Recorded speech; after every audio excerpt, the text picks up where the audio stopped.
Now everyone wants to talk about race, and everyone has a statement alluding to what they're doing to make their workplaces more equitable or more diverse or more inclusive. I know you're going to ask me next, do you think it's actually making a difference? No, it's not making a difference, because it's just words at the moment, it's not action. I think people are delivering when it comes to gender specifically, to binary gender. So more women around the table. There are women around boardroom tables now. I don't think they get it when it comes to race. They do not get it when it comes to disability. They do not get it when it comes to looking beyond binary genders. And there are countries that have proved that when you invest in communities in a different way, you get different outcomes.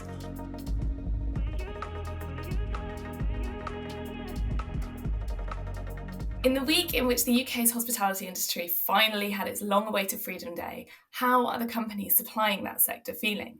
I'm very excited to be joined by Natalie Campbell. She's an award-winning social entrepreneur and broadcaster, but she's also the co-CEO of Belu Water, which bills itself as the UK's most ethical drinks business. Natalie is a CEO with a difference. Her career has focused on doing good, whether that's as the founder of a very good company, an agency that helps brands like Marks & Spencer and Channel 4 to embed their sustainability practices, as an advisor to the Royal Foundation, or in her current role. Natalie, thanks for joining us. Thanks for having me. Can we start by talking about Belu? Because everyone might not have heard of it. What is it as a company, and why is it different to Evian? Presumably it's just bottles of water. Well, it's a lot more than bottles of water. So Belu is the UK's most ethical drinks business. So we do mineral water. Lots of people will, after this interview, go into a restaurant, go into their favourite coffee shop, go into their favourite bar. And if they ask for a bottle of water, they'll see Belu. And so we are stocked pretty much everywhere. And that's because we only serve the hospitality industry and workplaces. You can't buy us in your standard grocery store. The thing that is most unique about us, though, is that we give 100% of all of our net profits to WaterAid. So since 2011, that's over £5 million. And, we're in a current era where lots of businesses are pledging 1% or 10% to various charities. Literally, we give every single penny of our net profit to WaterAid. So that makes us different. And then our environmental credentials.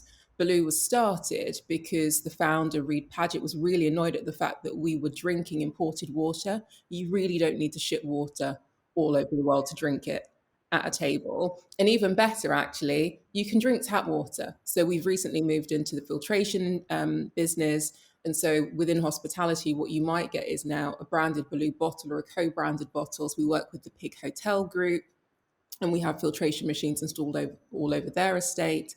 And we've also gone into tonics and mixers, because most people won't have noticed, but tonics and mixers basically they taste lovely and they give you a lovely cocktail, but actually they're not doing a whole load of good for the planet. Okay. So, you mentioned there that you only serve the hospitality industry. We are speaking in a week in which we have had the long-awaited Freedom Day. What does that mean for Belu? That's a really good question. I think, what does it mean for most people?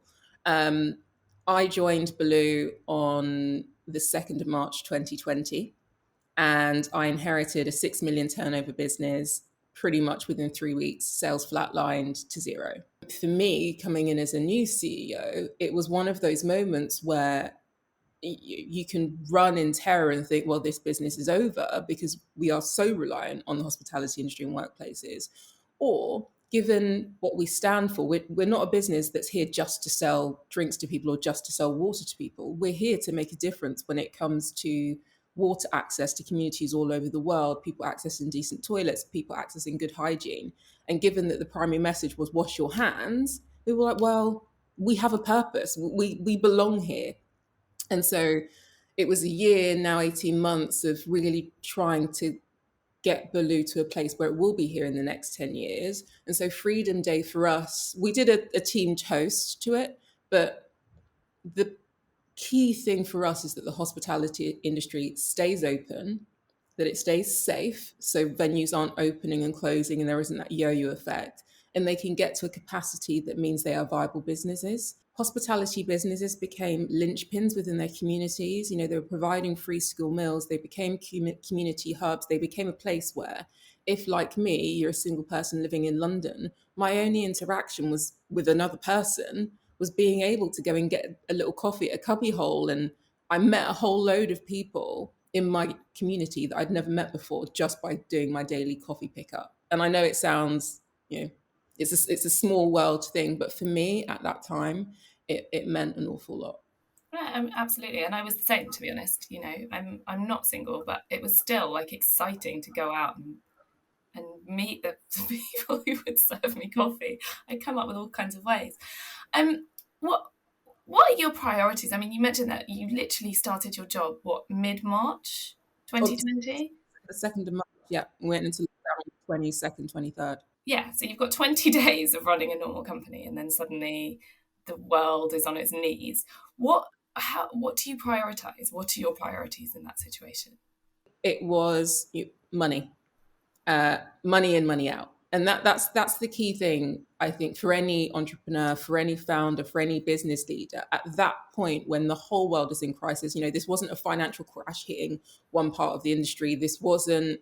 It was absolutely everything. So it was getting my head around, how does Belu manage its cash flow?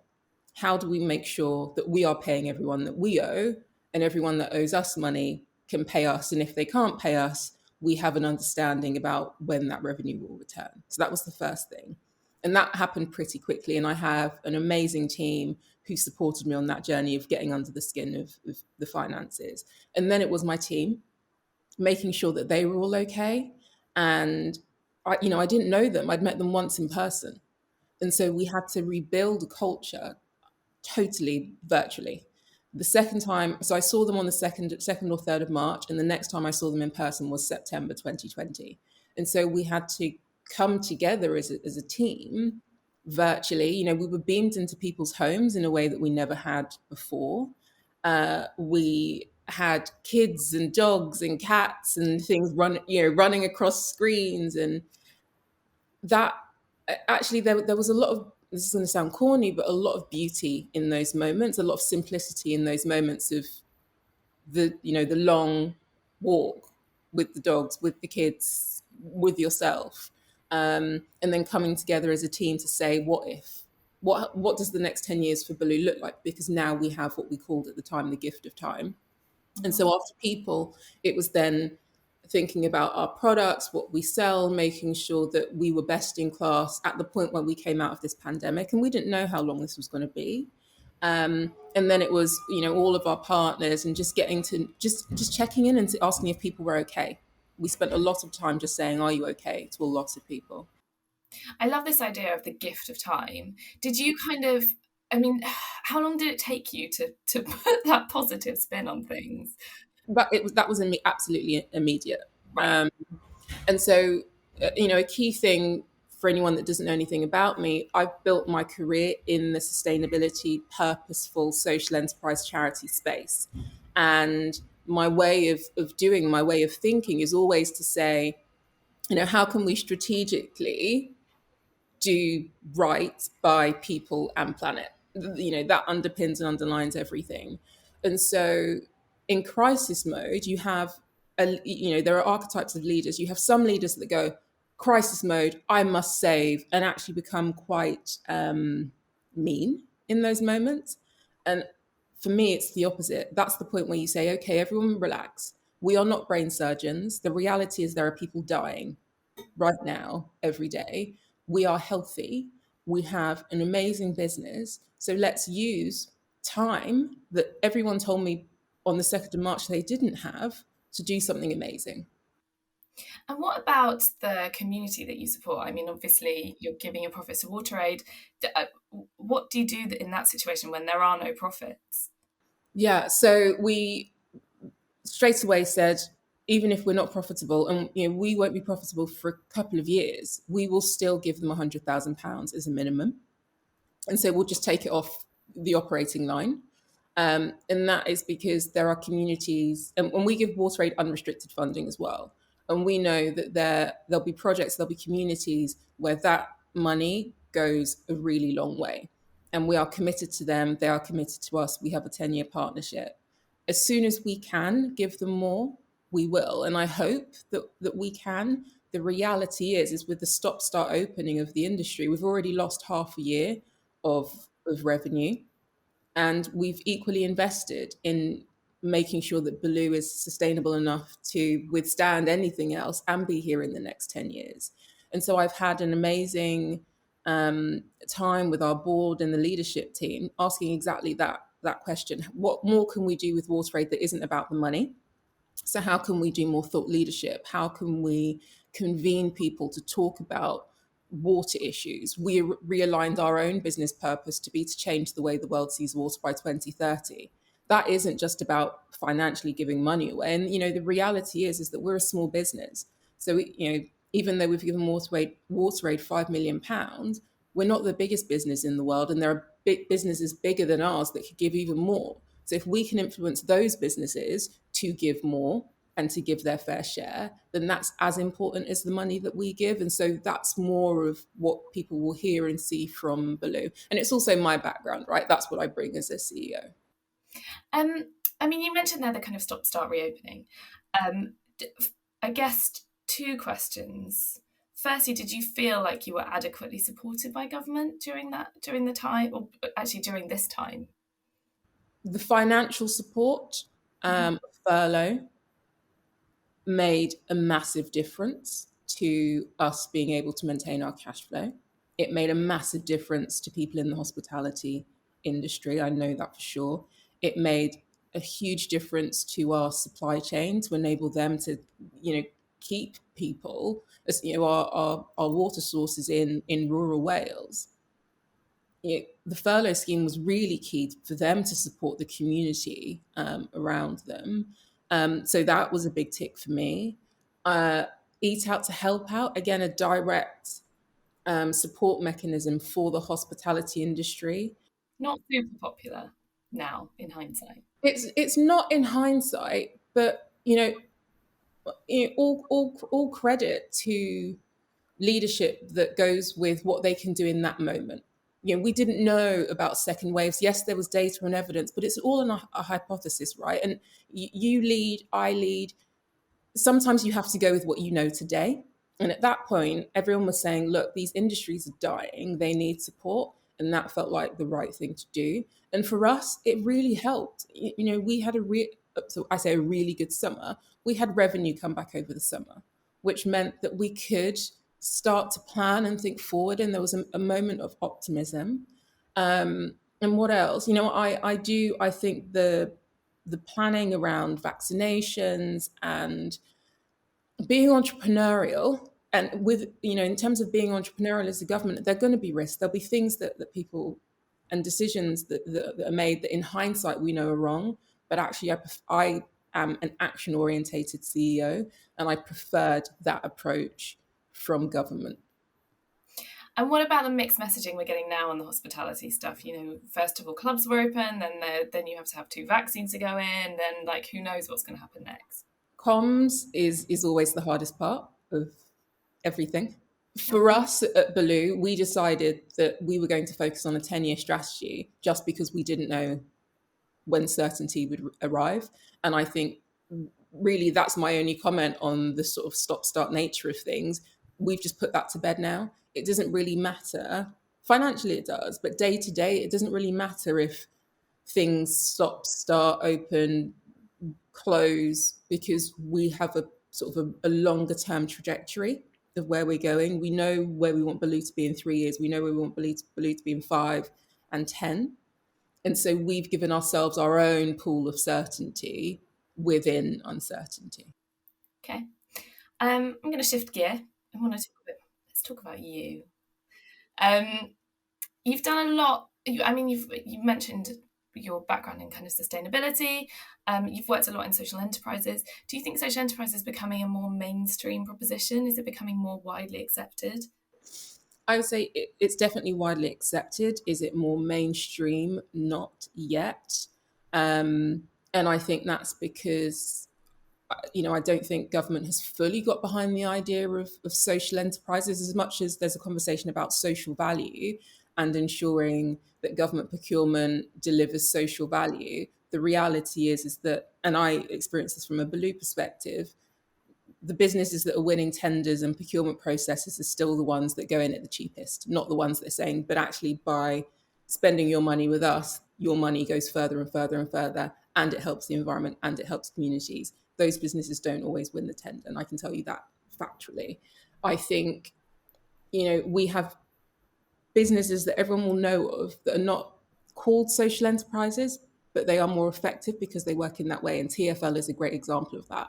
TFL is clean, it runs on time, there are staff on every platform most of the time. And that's because the money doesn't disappear into the ether, or TFL isn't subject to the whims of shareholders. And so, one of the really important things for me beyond social enterprise is businesses realigning why they exist to be more than giving shareholders a return. So, basically, providing more than shareholder value and actually thinking about stakeholder value. And so, one of the things I did at Belu in January was change our own business articles. And so, our primary objects within our business articles are to deliver the UN Sustainable Development Goals of 6, 12, and 13. So water access, sustainable and responsible consumption, and climate action. And so for me, no matter who runs Belu, that is what your performance managed against, not just the financials. And that is so important. I hear sustainable development goals, the UN sustainable development goals, come up in conversation. Maybe it's because of what I do, maybe it's not, but I just hear them coming up in conversation a lot. Are they becoming increasingly important to people? Yeah, I think it took a long time for them to gain traction in the UK.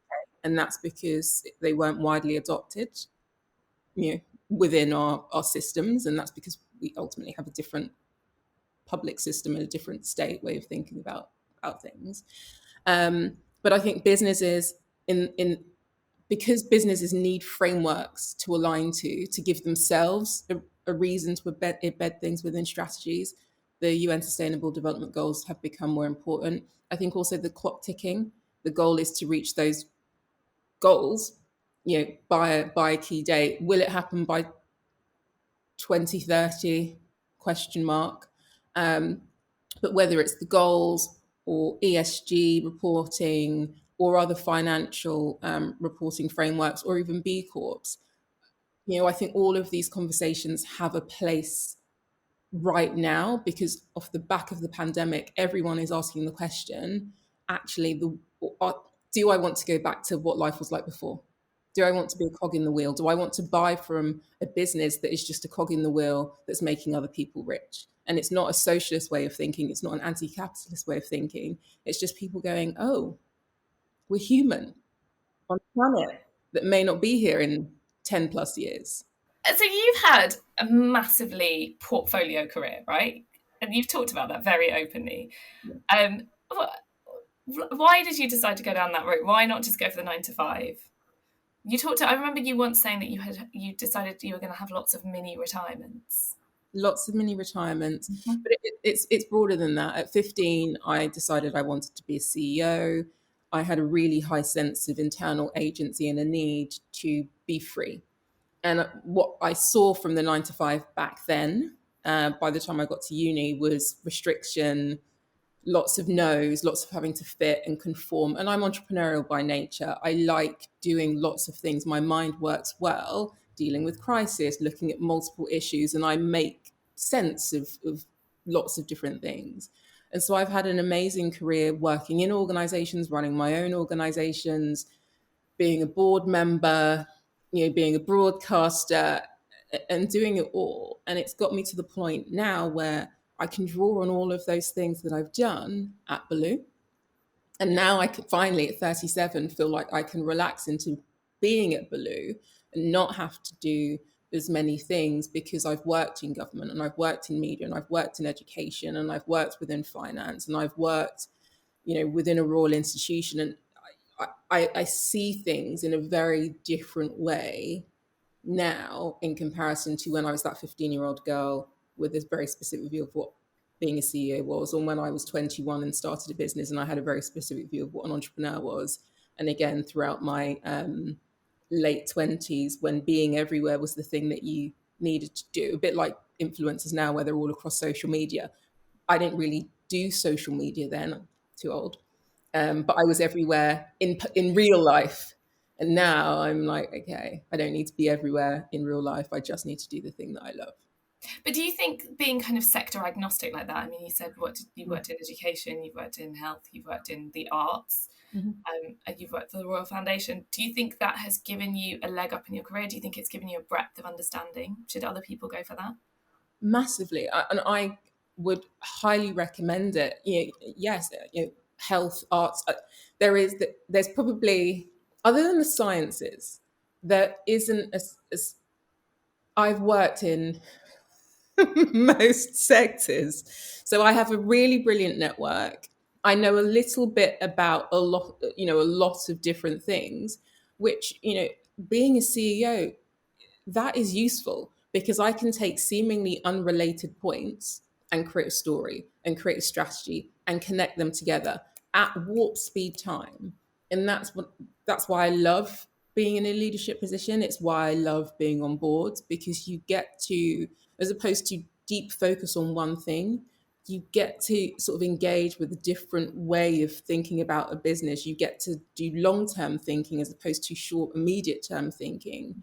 And my career has set me up to be where I am right now. And I don't think enough young people think about that. They don't think about all of the different things they can do to get them to where they possibly want to be later in their career. And I think there are lots of people that are further on in their career that didn't really think a portfolio career was an option. Now they're trying to do it. And so I get lots of people in their 40s, 50s, 60s asking, how do I do this portfolio career thing? I'd like to do a bit of everything. I asked you this question about 5 years ago, and I'm interested to see if the answer has changed. Do you think it's harder to be a woman in business? I'm going to say it's different. Right. It is different being a woman in business. And I would say it's different now. And it's sort of every year, the difference changes. Now, as a Black woman, post George Floyd, it's fundamentally different. It will be different in another year, in another 2 years' time. What is the difference? And I don't want to say hard, because there are lots of spaces and places where actually it's very advantageous to be a woman. I have had an amazing career as a young Black woman, and I was entrepreneurial about it. And so the difference for me is that people now know that a space occupied by people that all look the same, sound the same, have the same education, have the same work life experience, and the same friends, that environment probably isn't conducive to super high performance. And I don't want to say just all men, because actually all women of the same type it's the same thing. It's when you have the same of any one group with exactly the same backgrounds and experience, you are not going to get a high performing organization. You're not going to get a high performing government. You're not going to get a high performing school. You're not going to get a high performing publication. And so being a woman brings some difference. But if you're a woman with the same background as the rest of the men around the table, probably not. But do you think that's actually changed, or do you think people are talking the talk but not necessarily walking the walk? I think people are delivering when it comes to gender specifically, to binary gender. So more women around the table. There are women around boardroom tables now. I don't think they get it when it comes to race. They do not get it when it comes to disability. They do not get it when it comes to looking beyond binary genders. I don't think they even get it when it comes to looking at youth. I don't think they even get what youth can bring to the table. That's where the barrier is. And that's why I'm saying being a woman is different, because if you have any of those other characteristics, so the intersectionality of it, then it will be very different. I think in 2017, you wrote a column for Stylist, and you said that one of the things that you had learned through your career was that, and I am reading this, is that to get ahead in life, you should actively avoid talking about race. Do you feel that's changed now? Do you feel like there's a kind of more open conversation? Yeah. So for clarification, that article was me talking about why I'm going to start talking about race. And that statement was in my career, as soon as up until that point, talking about race made everyone really defensive, or it made everyone shut down. And people didn't have the words or the language to explain what it's like being a young Black woman in a room. And so not I had the words to explain it, but they didn't have the words to then share that story on or do anything with the information that I had given them.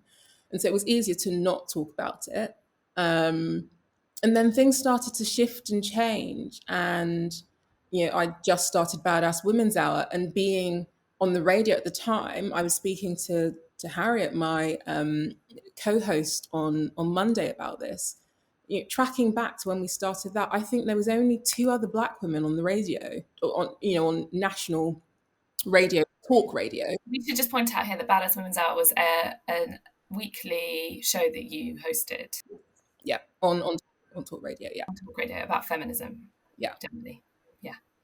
And so it was Margarita Taylor and probably Angie Greaves doing talk radio. So I had to, and I wanted to show up as a Black woman, which is why partly I wrote the article. And things have totally changed since then.